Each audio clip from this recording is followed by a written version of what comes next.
Hi ವೀಕ್ಷಕರೇ, welcome to my channel ಮನೆ ಮಂದಿ ಊಟ. ವೀಕ್ಷಕರೇ, ನಾನಿವತ್ತೊಂದು ಸೂಪರ್ ಅಂದರೆ ಸೂಪರ್ ಆಗಿರೋವಂಥ ಒಂದು ಗ್ರೇವಿ ತೊಗೊಂಬಂದಿದ್ದೀನಿ. ಬದನೆಕಾಯಿ ನುಗ್ಗೆಕಾಯಿ ಗೊಜ್ಜು ಅಂತ ಹೇಳ್ಬಿಟ್ಟು ಸಿಕ್ಕಾಪಟ್ಟೆ ಟೇಸ್ಟಿಯಾಗಿರುತ್ತೆ ವೀಕ್ಷಕರೇ. ಆಮೇಲೆ ಮಾಡೋದು ಕೂಡ ಸಿಕ್ಕಾಪಟ್ಟೆ ಈಸಿ. ಬಿಸಿ ಬಿಸಿ ಅನ್ನದ ಜೊತೆಯಲ್ಲಿ ಈ ಒಂದು ಗೊಜ್ಜನ್ನು ಹಾಕ್ಕೊಂಡು ತಿಂತಿದ್ರಂತೂ ಅಲ್ಟಿಮೇಟ್ ಆಗಿರುತ್ತೆ. ಹೇಗೆ ಮಾಡೋದು ಅಂತ ಹೇಳ್ತಾ ಹೋಗ್ತೀನಿ. ಅದಕ್ಕಿಂತ ಮುಂಚೆ ಯಾರೇ ನನ್ನ ಚಾನಲಿಗೆ ಸಬ್ಸ್ಕ್ರೈಬ್ ಆಗಿಲ್ಲ, ದಯಮಾಡಿ ಸಬ್ಸ್ಕ್ರೈಬ್ ಆಗಿ, ಮತ್ತು ಅಲ್ಲಿ ಬೆಲ್ ಐಕನ್ ಇರುತ್ತೆ, ದಯಮಾಡಿ ಪ್ರೆಸ್ ಮಾಡಿ. ಸೊ ನಾನು ಹಾಕುವಂಥ ಪ್ರತಿಯೊಂದು ವಿಡಿಯೋಗಳನ್ನು ಕೂಡ ನೀವು ನೋಡ್ಬೋದಲ್ವಾ. ಹಾಗಾಗಿ ದಯಮಾಡಿ ಬೆಲ್ ಬಟನ್ ಪ್ರೆಸ್ ಮಾಡಿ ಮತ್ತು ಲೈಕ್ ಕೊಡಿ. ಆದಷ್ಟು ಕೂಡ ನೀವು ಕೂಡ ಟ್ರೈ ಮಾಡೋದಕ್ಕೆ ಈ ಅಡುಗೆನ ನೀವು ಕೂಡ ಟ್ರೈ ಮಾಡಿ ವೀಕ್ಷಕರೇ. ಬನ್ನಿ ಹೇಗೆ ಮಾಡೋದು ಅಂತ ಹೇಳ್ತಾ ಹೋಗ್ತೀನಿ. ಇಲ್ಲಿ ನಾನು ಒಂದು 7 ರಿಂದ 8 ಪಳಕ ಬೆಳ್ಳುಳ್ಳಿನ ಸಿಪ್ಪೆ ತೆಗೆದುಬಿಟ್ಟು ಸ್ವಲ್ಪ ಈ ಥರ ಕ್ರಷ್ ಮಾಡ್ಕೊತೀನಿ, ಅಂದರೆ ಜಜ್ಕೋತೀನಿ. ನೋಡಿ, ಈ ಥರ ಜಜ್ಜಿಟ್ಕೊಂಡಿದ್ದೀನಿ. ಇಷ್ಟಾದರೆ ಸಾಕು. ಇದಾದ ನಂತರ ನಾನಿಲ್ಲಿ ಒಂದು ಬಾಣಲಿ ತೊಗೊಂಡಿದ್ದೀನಿ. ಆ ಬಾಣಲಿಗೆ ಒಂದು 3 ರಿಂದ 4 ಸ್ಪೂನಷ್ಟು ಎಣ್ಣೆ ಹಾಕ್ತೀನಿ. ಸ್ವಲ್ಪ ಎಣ್ಣೆ ಅಂಶ ಜಾಸ್ತಿ ಇದ್ದರೆ ಚೆನ್ನಾಗಿರುತ್ತೆ ವೀಕ್ಷಕರೇ, ಹಾಗಾಗಿ ಸ್ವಲ್ಪ ಎಣ್ಣೆ ಜಾಸ್ತಿ ಹಾಕಿದ್ದೀನಿ. ಅದಾದಮೇಲೆ ಒಂದು 1/4 ಟೇಬಲ್ ಸ್ಪೂನಷ್ಟು ಸಾಸಿವೆ, 1/4 ಟೇಬಲ್ ಸ್ಪೂನಷ್ಟು ಜೀರಿಗೆ ಹಾಕಿದ್ದೀನಿ ಒಗ್ಗರಣೆಗೆ. ಅದಾದ ನಂತರ ಒಂದು ಸ್ಪೂನಷ್ಟು ಕಡಲೆಬೇಳೆ ಹಾಕಿದ್ದೀನಿ. ಒಂದು ಅರ್ಧ ಟೇಬಲ್ ಸ್ಪೂನಷ್ಟು ಉದ್ದಿನಬೇಳೆ ಕೂಡ ಹಾಕಿದ್ದೀನಿ. ಇಷ್ಟನ್ನು ಕೂಡ ಈಗ ಸ್ವಲ್ಪ ಫ್ರೈ ಮಾಡ್ಕೊತೀನಿ. ನೋಡಿ, ಇವಾಗ ಆಲ್ಮೋಸ್ಟ್ ಈಗ ಕರಿತಾ ಇದೆ.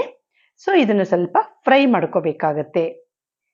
ನೋಡಿ, ಈ ಥರ ಫ್ರೈ ಮಾಡ್ಕೊಂಡಿದ್ದೀನಿ. ಅದಾದ ನಂತರ ಇಲ್ಲಿ ಒಂದು 2 ರಿಂದ 3 ಈರುಳ್ಳಿನ ಸಣ್ಣದಾಗಿ ಹೆಚ್ಚಿಟ್ಕೊಂಡಿದ್ದೀನಿ ನಾನು. ಆ ಈರುಳ್ಳಿ ಕೂಡ ಹಾಕಿದ್ದೀನಿ. ಆದಷ್ಟು ಕೂಡ ಸ್ವಲ್ಪ ಈ ಗ್ರೇವಿಗೆ ಈರುಳ್ಳಿ ಮತ್ತು ಟೊಮೆಟೊ ಎರಡನ್ನೂ ಕೂಡ ಜಾಸ್ತಿ ಹಾಕೋಬೇಕಾಗತ್ತೆ. ಹಾಗಾಗಿ ಸ್ವಲ್ಪ ಈರುಳ್ಳಿ ಜಾಸ್ತಿ ಹಾಕ್ಕೊಳ್ಳಿ, ಏಕೆಂದರೆ ಗ್ರೇವಿ ಬೇಕಾಗತ್ತೆ ನಮ್ಗೆ ಅದಕ್ಕೆ. ಅದಾದ ನಂತರ ಒಂದೇ ಒಂದು ಕಡ್ಡಿಯಷ್ಟು ಕರಿಬೇವು ಮತ್ತು 2 ಹಸಿಮೆಣಸಿನಕಾಯಿನ ಉದ್ದಕ್ಕೆ ಸೀಳ್ಗುಯ್ದುಬಿಟ್ಟು ಹಾಕಿದ್ದೀನಿ. ಇದು ಸ್ವಲ್ಪ ಟೇಸ್ಟಿಗೋಸ್ಕರ ಹಾಕಿರೋದು ಹಸಿಮೆಣಸಿನಕಾಯಿನ. ಅದಾದ ನಂತರ ಏನು ಜಜ್ಜಿಟ್ಕೊಂಡಿದ್ನಲ್ಲ ನಾನು ಬೆಳ್ಳುಳ್ಳಿ, ಆ ಬೆಳ್ಳುಳ್ಳಿನೂ ಕೂಡ ಇವಾಗ ಹಾಕಿದ್ದೀನಿ. ಹಾಕ್ಬಿಟ್ಟು ಒಂದು ಸರಿ ಕ್ಲೀನಾಗಿ ಸ್ಟಿರ್ ಮಾಡ್ತಾ ಹೋಗ್ತಾ ಇದ್ದೀನಿ. ನೋಡಿ, ಇಲ್ಲಿ ಇದು ಮಾಡುವಾಗನೂ ಕೂಡ ಆದಷ್ಟು ಕೂಡ ಫ್ಲೇಮ್ನ ಮೀಡಿಯಂ ಫ್ಲೇಮ್ನಲ್ಲಿ ಇಟ್ಕೊಂಡ್ಬಿಟ್ಟಿನೇ ಫ್ರೈ ಮಾಡಿ. ಅದಾದ ನಂತರ ವೀಕ್ಷಕರೇ, ಯಾವುದೇ ಕಾರಣಕ್ಕೂ ಇಲ್ಲೇನು ಗೋಲ್ಡನ್ ಬ್ರೌನ್ ಬರೋ ಅವಶ್ಯಕತೆ ಇಲ್ಲ. ಈರುಳ್ಳಿ ಸ್ವಲ್ಪ ಮೆತ್ತಗೆ ಬೆಂದರೆ ಸಾಕು. ಅದಾದ ನಂತರ ನೋಡಿ, ಟೊಮೆಟೊನ ನಾನಿಲ್ಲಿ ಒಂದು 3 ರಿಂದ 4 ಟೊಮೆಟೊ ತೊಗೊಂಡಿದ್ದೀನಿ. ಇದನ್ನಿಷ್ಟನ್ನು ಕೂಡ ಸಣ್ಣದಾಗಿ ಹೆಚ್ಚಿಟ್ಕೊಂಡಿದ್ದೆ, ಅದನ್ನು ಕೂಡ ಇವಾಗ ಆ್ಯಡ್ ಮಾಡಿದ್ದೀನಿ. ಹಾಕ್ಬಿಟ್ಟು ಇವಾಗ ಸ್ವಲ್ಪ ಬಾಡಿಸ್ಕೊತ ಹೋಗ್ತೀನಿ. ಇದು ಬೇಗ ಬಾಡಿಸ್ಕೋಬೇಕು ಅಂತಂದರೆ ಸ್ವಲ್ಪ ಉಪ್ಪು ಹಾಕಬೇಕಾಗತ್ತೆ. ಹಾಗಾಗಿ ಉಪ್ಪನ್ನು ಕೂಡ ಹಾಕ್ತೀನಿ. ಇಲ್ಲಿ ರುಚಿಗೆ ಎಷ್ಟು ಬೇಕೋ ಅಷ್ಟು ಉಪ್ಪನ್ನು ಕೂಡ ಆ್ಯಡ್ ಮಾಡ್ತಾ ಇದ್ದೀನಿ. ನೋಡಿ, ಈಗ ಉಪ್ಪು ಹಾಕಿದ ನಂತರ ಬೇಗ ಬೆಂದು ಬಿಡುತ್ತೆ ಟೊಮೆಟೊ ಎಲ್ಲ. ಈಗ 1-2 ನಿಮಿಷ ಬಾಡಿಸ್ಕೊತೀನಿ. ನೋಡಿ, ಈ ಥರ ಕ್ಲೀನಾಗಿ ಬಾಡಿಸ್ಕೋಬೇಕಾಗತ್ತೆ. ಈ ಗ್ರೇವಿ ಅಂತೂ ಸಿಕ್ಕಾಪಟ್ಟೆ ಚೆನ್ನಾಗಿರುತ್ತೆ ವೀಕ್ಷಕರೇ. ಅದಾದ ನಂತರ ಇಲ್ಲಿ ನಾನು ಏನು ನುಗ್ಗೆಕಾಯಿ ತೊಗೊಂಡಿದ್ದೀನಲ್ಲ, ಇದನ್ನು ಸ್ವಲ್ಪ ಮೇಲ್ಗಡೆ ಸಿಪ್ಪೆ ಎಲ್ಲ ಈ ಥರ ಬಿಡಿಸಿ ಎತ್ತಿಟ್ಕೊಂಡಿದ್ದೆ, ಇಷ್ಟಿಷ್ಟುದ್ದ ಕಟ್ ಮಾಡಿ ಇಟ್ಕೊಂಡಿದ್ದೀನಿ. ಅದನ್ನೆಲ್ಲ ಇವಾಗ ಹಾಕಿದ್ದೀನಿ. ಹಾಕ್ಬಿಟ್ಟು ಒಂದು ಸರಿ ಕ್ಲೀನಾಗಿ ಸ್ಟಿರ್ ಮಾಡ್ಕೊಳ್ತಾ ಹೋಗ್ತೀನಿ. ಈಗ ಒಂದು ಒಗ್ಗರಣೆ ಏನಿದೆಯಲ್ಲ, ಆ ಒಗ್ಗರಣೆ ಜೊತೆಯಲ್ಲಿ ಈ ಒಂದು ನುಗ್ಗೆಕಾಯಿ ಎಲ್ಲ ಕ್ಲೀನಾಗಿ ಹೊಂದ್ಕೋಬೇಕಾಗತ್ತೆ. ಆಗ ಕ್ಲೀನಾಗಿ ಕಲಿಸ್ತೀನಿ. ಅದಾದ ನಂತರ ಒಂದು ಲಿಡ್ ತೊಗೊಂಡ್ಬಿಟ್ಟು ಕ್ಲೋಸ್ ಮಾಡಿಬಿಡ್ತೀನಿ. ಕ್ಲೋಸ್ ಮಾಡಿ ಸ್ವಲ್ಪ ಉರಿ ಕಡಿಮೆನೇ ಇಟ್ಬಿಟ್ಟು ಬೇಯೋದಕ್ಕೆ ಅಂತ ಹೇಳ್ಬಿಟ್ಟು ಬಿಡ್ತೀನಿ ವೀಕ್ಷಕರೇ. ನೋಡಿ, ಆವಾಗವಾಗ ಸ್ವಲ್ಪ ಲಿಡ್ನ ಓಪನ್ ಮಾಡಿಬಿಟ್ಟು ಸ್ಟಿರ್ ಮಾಡ್ತಾ ಇರಬೇಕಾಗತ್ತೆ, ಯಾಕೆಂದರೆ ಅದು ಕ್ಲೀನಾಗಿ ಬೆಂದ್ಕೋಬೇಕಾಗತ್ತೆ. ಸೊ ಹಾಗಾಗಿ ಒಂದೊಂದು ಸರಿ ಕ್ಲೀನಾಗಿ ಸ್ಟಿರ್ ಮಾಡಿದ್ದೀನಿ. ನೋಡಿ, ಕಾಣಿಸ್ತಾ ಇದೆಯಲ್ಲ, ಈ ಥರ ಮಾಡ್ಕೋಬೇಕಾಗತ್ತೆ. ಇದಾದ ನಂತರ ಬದನೆಕಾಯಿ ತೊಗೊಂಡಿದ್ದೆ ನಾನು. ಒಂದು ದಪ್ಪದೊಂದು ಗುಂಡು ಬದನೆಕಾಯಿ ತೊಗೊಂಡಿದ್ದೆ. ನೋಡಿ, ಇಷ್ಟಿಷ್ಟು ದಪ್ಪ ಕಟ್ ಮಾಡಿ ಇಟ್ಕೊಂಡಿದ್ದೀನಿ. ನಿಮಗೆ ಉದ್ದ ಬದನೆಕಾಯಿ ಬೇಕಂದರೆ ತೊಗೊಳ್ಳಿ, ಇಲ್ಲ ಗುಂಡು ಬದನೆಕಾಯಿ ಇದೆ ಅಂದರೆ ಅದನ್ನೇ ತೊಗೊಳ್ಳಿ. ನೋಡಿ, ಇಷ್ಟಿಷ್ಟು ದಪ್ಪ ನಾನು ಪೀಸ್ ಮಾಡಿ ಇಟ್ಕೊಂಡಿದ್ದೆ, ಅದನ್ನು ಕೂಡ ಇವಾಗ ಹಾಕಿದ್ದೀನಿ. ಹಾಕ್ಬಿಟ್ಟು ಒಂದು ಸರಿ ಮತ್ತೆ ಅಗೇನ್ ಸ್ಟಿರ್ ಮಾಡ್ತೀನಿ ವೀಕ್ಷಕರೇ. ಇಲ್ಲಿ ನಿಮಗೆ ಡಿಸ್ಕ್ರಿಪ್ಷನ್ ಬಾಕ್ಸ್ನಲ್ಲಿ ನಾನು ಯಾವ್ಯಾವ್ದು ಎಷ್ಟೆಷ್ಟು ತೊಗೊಂಡಿದ್ದೀನಿ ಅನ್ನೋದು ಕೂಡ ಹಾಕಿರ್ತೀನಿ. ನಿಮಗೇನಾದರೂ ಕನ್ಫ್ಯೂಷನ್ಸ್ ಇದೆ ಅಂತ ಅಂದರೆ ಡಿಸ್ಕ್ರಿಪ್ಷನಲ್ ಬಾಕ್ಸಲ್ಲಿ ಚೆಕ್ ಮಾಡ್ಕೋಬೋದು ವೀಕ್ಷಕರೇ. ನೋಡಿ, ಇವಾಗ ಒಂದ್ಸರಿ ಸ್ಟಿರ್ ಮಾಡಿದ ನಂತರ ಲಿಡ್ಡನ್ನು ಕ್ಲೋಸ್ ಮಾಡಿದ್ದೀನಿ. ಕ್ಲೋಸ್ ಮಾಡಿಬಿಟ್ಟು ಮತ್ತೆ 1 ನಿಮಿಷಗಳ ಕಾಲ ಬೇಯಿಸ್ಬೇಕಾಗತ್ತೆ.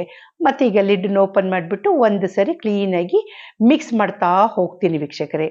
ಇಲ್ಲಿ ಒಂದು ಸರಿ ಕ್ಲೀನಾಗಿ ಮಿಕ್ಸ್ ಮಾಡಿದ ನಂತರ ಇದಕ್ಕೆ ಒಂದು ಮುಕ್ಕಾಲು ಲೋಟದಷ್ಟು ನೀರನ್ನ ಆ್ಯಡ್ ಮಾಡಬೇಕಾಗತ್ತೆ ವೀಕ್ಷಕರೇ. ಏಕೆಂದರೆ ಆ ಒಂದು ನುಗ್ಗೆಕಾಯಿ ಮತ್ತು ಬದನೆಕಾಯಿ ಎರಡನ್ನೂ ಕೂಡ ಬೇಯಬೇಕಾಗತ್ತೆ. ಹಾಗಾಗಿ ನೋಡಿ, ಒಂದು ಮುಕ್ಕಾಲು ಗ್ಲಾಸಷ್ಟು ನೀರನ್ನು ಆ್ಯಡ್ ಮಾಡಿದ್ದೀನಿ.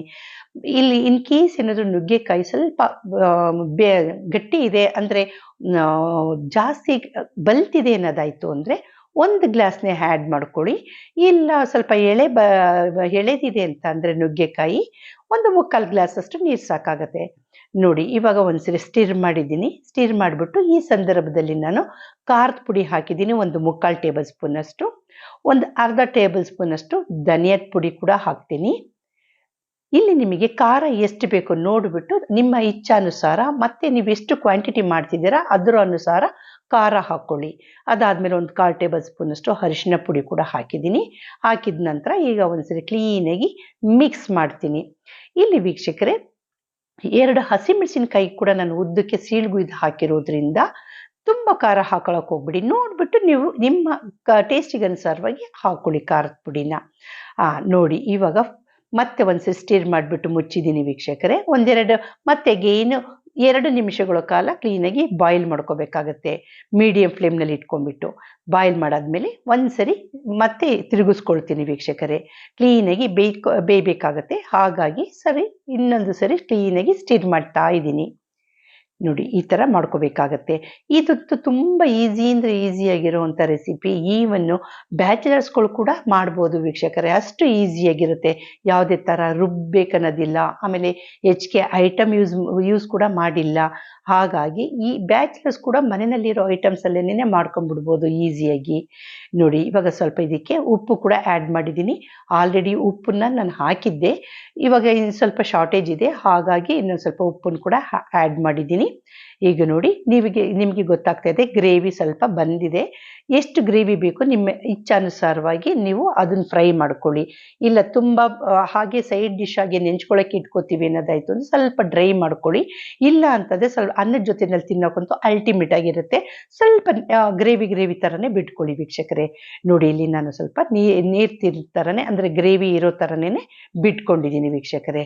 ನೋಡಿ, ಫಸ್ಟ್ ಕ್ಲಾಸ್ ಆಗಿರೋ ಅಂಥ ಒಂದು ಗೊಜ್ಜು ರೆಡಿಯಾಗೋಯ್ತು. ಇವಾಗ ಎಲ್ಲ ಬೆಂದಾಗಿದೆ ವೀಕ್ಷಕರೇ. ಲಾಸ್ಟಲ್ಲಿ ಒಂದು ಸ್ವಲ್ಪ ತೆಂಗಿನಕಾಯಿ ತುರಿ ಹಾಕ್ತಾ ಇದ್ದೀನಿ, ಹಸಿ ತೆಂಗಿನಕಾಯಿನ. ಸೊ ಅದನ್ನು ಹಾಕ್ಬಿಟ್ಟು ಒಂದು ಸರಿ ಕ್ಲೀನಾಗಿ ಸ್ಟಿರ್ ಮಾಡ್ತೀನಿ ವೀಕ್ಷಕರೇ. ನೋಡಿ, ಫಸ್ಟ್ ಕ್ಲಾಸ್ ಅಂದರೆ ಟೇಸ್ಟ್ ಅಂದರೆ ಸಿಕ್ಕಾಪಟ್ಟೆ ಡೆಲಿಷಿಯಸ್ ಆಗಿರೋ ಅಂಥ ಒಂದು ಗೊಜ್ಜು ರೆಡಿ ಆಗೋಯ್ತು ವೀಕ್ಷಕರೇ. ನೀವು ಸಾಂಬಾರು ಈ ಥರ ಎಲ್ಲ ಮಾಡ್ಕೊಳ್ಳೋದ್ರ ಬದಲಿಗೆ ಈ ಥರ ಮಾಡ್ಕೊಂಡು ತಿಂದ್ರು ಅಂತೂ ಸಖತ್ ಟೇಸ್ಟಿಯಾಗಿರುತ್ತೆ. ಒಂದೇ ಒಂದ್ಸರಿ ಖಂಡಿತ ಟ್ರೈ ಮಾಡಲೇಬೇಕು ವೀಕ್ಷಕರೇ ನೀವು. ನೋಡಿ, ಸೂಪರ್ ಡೂಪರ್ ಆಗಿರೋವಂಥ ಒಂದು ನುಗ್ಗೆಕಾಯಿ ಮತ್ತು ಬದನೆಕಾಯಿ ಹಾಕಿರುವಂಥ ಗೊಜ್ಜು ರೆಡಿ ಆಗೋಯ್ತು. ಬಿಸಿ ಬಿಸಿ ಅನ್ನದ ಜೊತೆಯಲ್ಲಿ ಹಾಕ್ಕೊಂಡು ತಿಂದ್ರು ಅಂತೂ ಅಲ್ಟಿಮೇಟ್ ಆಗಿರುತ್ತೆ ವೀಕ್ಷಕರೇ. ಖಂಡಿತ ಒಂದ್ಸರಿ ಟ್ರೈ ಮಾಡಿ. ನೋಡಿ, ಎಷ್ಟು ಟೇಸ್ಟಿಯಾಗಿರುವಂಥ ಒಂದು ಗೊಜ್ಜು ರೆಡಿಯಾಗೋಗಿದೆ. ನೋಡಿ, ಕಾಣಿಸ್ತಿದೆಯಲ್ಲ, ಟೇಸ್ಟ್ ಅಂತೂ ಸಿಕ್ಕಾಪಟ್ಟೆ ಚೆನ್ನಾಗಿರುತ್ತೆ ವೀಕ್ಷಕರೇ. ನೀವು ಕೂಡ ಒಂದ್ಸರಿ ಟ್ರೈ ಮಾಡಿ ವೀಕ್ಷಕರೇ. Thank you.